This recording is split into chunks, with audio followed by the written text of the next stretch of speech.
નમસ્કાર મિત્રો, કેમ છો? મજામાં જ હશો. આજે છે ફાગણ સુદ પૂનમ. ફાગણ સુદ પૂનમ એટલે હોળી પર્વ. તો આજે ઘણા વર્ષ પછી, લગભગ માની લો ને 30 વર્ષ પછી આજે મારું જન્મભૂમિ, મારું ગામ તરેડમાં 30 વર્ષ પછી આજે હોળીના તહેવારને દિવસે અહીંયા ઉપસ્થિત થવાનો સમય મળ્યો છે. તો આજે આપણે તરેડમાં હોળી ઉત્સવ કઈ રીતે ઉજવાય તેની સંપૂર્ણ માહિતી આપણે મેળવીશું. હોળીના દિવસે સવારે ટ્રેક્ટર દ્વારા આ રીતે ગામની શેરીમાં નીકળે છે અને ગામની શેરીમાં દરેક લોકો ઘર આંગણે છાણા મૂકે છે અને એ છાણા એકત્ર કરી નદી કિનારે ભેગા કરી અને ત્યાં હોળી ગોઠવવામાં આવે છે અને રાત્રે હોળી પ્રગટાવે છે.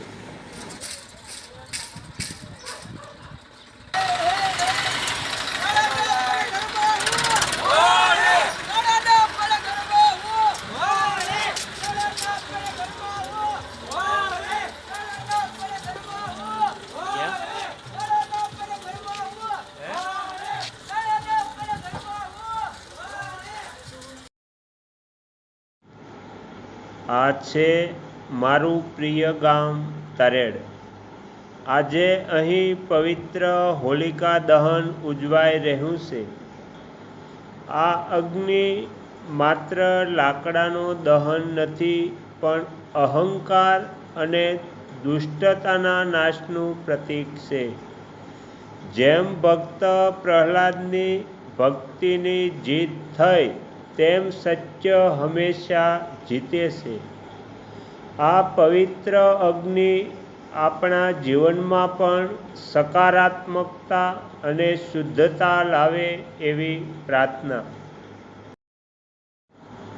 આપણે સૌ જાણીએ છીએ કે હોલિકા દહન માત્ર ઉત્સવ નથી, પરંતુ સત્ય અને ભક્તિની જીતનો પ્રતીક છે.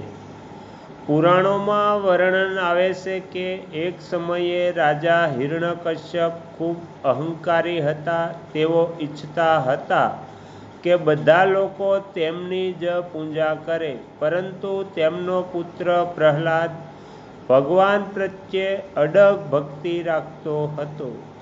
હિરણ્યકશ્યપે ઘણી વખત તેને સમજાવવાનો પ્રયાસ કર્યો, પરંતુ પ્રહલાદે ભક્તિનો માર્ગ છોડ્યો નહીં.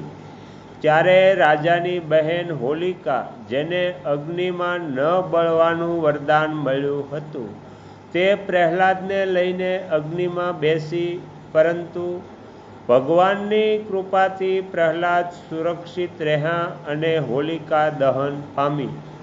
આથી આપણને સંદેશ મળે છે કે અહંકાર અને દુષ્ટતા ક્યારેય ટકી શકતી નથી. સત્ય, ભક્તિ અને સદાચાર હંમેશા વિજયી બને છે. આ હોલિકા દહનની પવિત્ર અગ્નિ આપણા જીવનમાંથી નકારાત્મકતા દૂર કરે અને સકારાત્મકતા લાવે એવી પ્રાર્થના.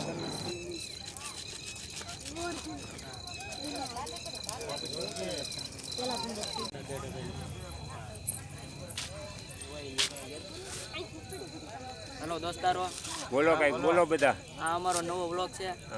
તમે અમારી ચેનલને સબસ્ક્રાઇબ કરો. હોળી વિશે બોલો કઈક. અમારા ભોગો વેલ્યો જ્યાં નવો બોલો કવિયો જય માતાજી.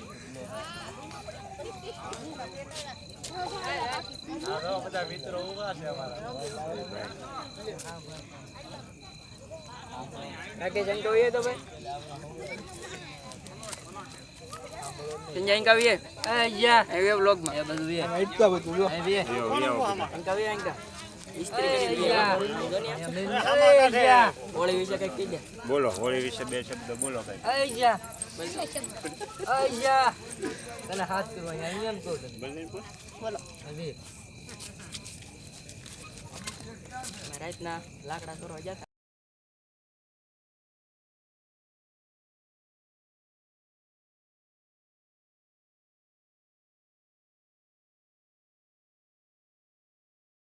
આગળના વિડીયો જોવા માટે આ ચેનલને આ રીતે સબસ્ક્રાઈબ કરો અને આવનારા વિડીયોનું નોટિફિકેશન મળી રહે તે માટે બેલ આઇકન પણ દબાવો.